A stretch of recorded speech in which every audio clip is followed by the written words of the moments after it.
Chapter 12. Might I Have a Bit of Earth? Mary ran so fast that she was rather out of breath when she reached her room. Her hair was ruffled on her forehead and her cheeks were bright pink. Her dinner was waiting on the table and Martha was waiting near it. "That's a bit late," she said. "Where's the bin?" "I've seen Dickon," said Mary. "I've seen Dickon." "I knew he'd come," said Martha exultantly. "How does thee like him?"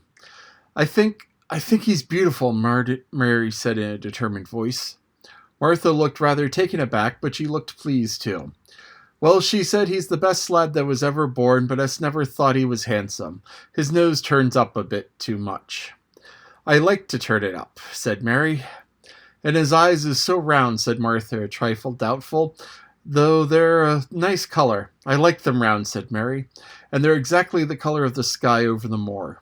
Martha beamed with satisfaction.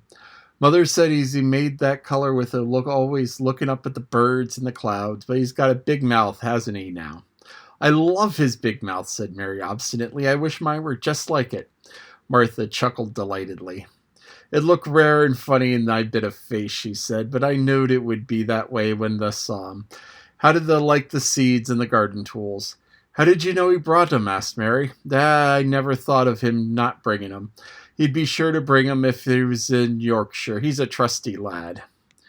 Mary was afraid that she might begin to ask difficult questions, but she did not. She was very much interested in the seeds and gardening tools, and there was only one moment in which Mary was frightened. This was when she began to ask where the flowers were to be planted. "Who did thou ask about it?" she inquired. "I haven't asked anybody yet," said Mary hesitantly. "Well, I wouldn't ask the head gardener. He's too grand. Mr. Roach is." "I've never seen him," said Mary. "I've only seen under gardeners and Ben Weatherstaff." "If I was you, I'd ask Ben Weatherstaff," advised Martha. "He's not half as bad as he looks for all he's so crabbed. Mr. Craven lets him do what he likes because he was here when Mrs. Craven was alive and used to make her laugh. She liked him. Perhaps he'd find you a quarter somewhere out of the way." "If it was out of the way and no one wanted it, no one would mind my having it, could they?" Mary said anxiously. "There wouldn't be no reason," answered Martha. "You wouldn't do no harm." Mary ate her dinner as quickly as she could, and when she rose from the table, she was going to run to her room and put on her hat again. But Martha stopped her. "I've got something to tell you," she said. "I thought I'd let you eat your dinner first. Mr. Craven came back this morning, and I think he wants to see you." Mary turned quite pale. "Oh," she said. Why? He didn't want to see me when I came. I heard Mr. Pitcher say he didn't." "Well," explained Martha, "Mrs. Medlock says it's been a bit of a mother. She was walking to Thwaite village and she met him. She'd never spoke to him before, but Mrs. Craven had been to our cottage 2 or 3 times. He'd forgot. But mother hadn't, and she made bold to stop him. I don't know what she said to him about you, but she said something is putting him to mind to see you before he goes away again tomorrow." "Oh," cried Mary, "is he going away tomorrow? I'm so glad." "He's going for a long time. He mayn't come back till autumn or winter. He's going to travel to foreign places. He's always doing it." "Oh, I'm so glad, said Mary thankfully. If he did not come back until winter or even autumn, there would be time to watch the secret garden come alive. Even if he found out then and took it away from her, she wouldn't have that much at least. When do you think he'll want to see me?" She didn't finish the sentence because the door opened and Mrs. Medlock came walking in. She had on her best black dress and cap, and her collar was fastened with a large brooch with a picture of a man's face on it. It was a colored photograph of Mr. Medlock, who had died years ago, and she always wore it when she was dressed up. She looked nervous and excited. "Your hair's rough," she said quickly. "Go and brush it. Martha, help her to slip on her best dress. Mr. Craven sent me to bring her in to him in his study." All the pink left Mary's cheeks. Her heart began to thump, and she felt herself changing into a stiff, plain, silent child again. She didn't even answer Mrs. Medlock, but turned and walked into her bedroom, followed by Martha. She said nothing while her dress was changed and her hair brushed, and after she was quite tidy, she followed Mrs. Medlock down the corridors in silence. What was there for her to say? She was obliged to go and see Mr. Craven, and he would not like her, and she would not like him. She knew what he would think of her. She was taken to part of the house that she had not been in before. At least Mrs. Medlock knocked on a door, and when someone said, "Come in," they entered the room together. A man was sitting in an armchair before the fire, and Mrs. Medlock spoke to him. "This is Miss Mary, sir," she said. "You can go and leave her there. I will ring for you when I want you to take her away," said Mr. Craven. When she went out and closed the door, Mary could only stand waiting, a little plain thing, twisting her thin hands together. She could see that the man in the chair was not so much a hunchback as a man with a high, rather crooked shoulders, and he had black hair streaked with white. He turned his head over his high shoulders and spoke to her. "Come here," he said. Mary went to him. He was not ugly. His face would have been handsome if it had not been so miserable. He looked as if the sight of her worried and fretted him, as if he did not know what in the world to do with her. "Are you well?" he asked. "Yes," answered Mary. "Do they take good care of you?" "Yes." He rubbed his forehead fretfully as he looked her over. "You are very thin," he said. "I am getting fatter," Mary answered in what she knew was her stiffest way. What an unhappy face he had. His black eyes seemed as if they scarcely saw her, as if they were seeing something else, as if he could hardly keep his thoughts upon her. "I forgot you," he said. "How could I remember you? I intended to send you a governess or a nurse or something of that sort, but I forgot." "Please," began Mary. "Please," and then the lump in her throat choked her. "What do you want to say?" he inquired. I am too big for a nurse," said Mary. "And please don't make me have a governess yet." He rubbed his forehead again and stared at her. That's what the Sowerby woman said," he muttered absent-mindedly. Then Mary gathered her scrap of courage. Is she Martha's mother?" she stammered. "Yes, I think so," he replied. "She knows about children," said Mary. "She has 12. She knows." He seemed to rouse himself. "What do you want to do?" "I want to play out of doors," Mary answered, hoping her voice did not tremble. "I never liked it in India. It makes me hungry here, and I'm getting fatter." He was watching her. "Mrs. Sowerby said it would do you good. Perhaps it will," he said. "She thought you'd better get stronger before you had a governess." "It makes me feel strong when I play and the wind comes over the moor," argued Mary. "Where do you play?" he asked next. "Everywhere," gasped Mary. "Martha's mother has sent me a skipping rope. I skip and run, and I look about to see if things are beginning to stick up out of the earth. I don't do any harm." "Don't look so frightened," he said in a worried voice. "You could not do any harm. A child like you may do what you like."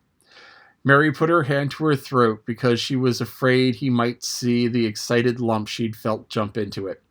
She came a step nearer to him. "May I?" she said tremulously. Her anxious little face seemed to worry him more than ever.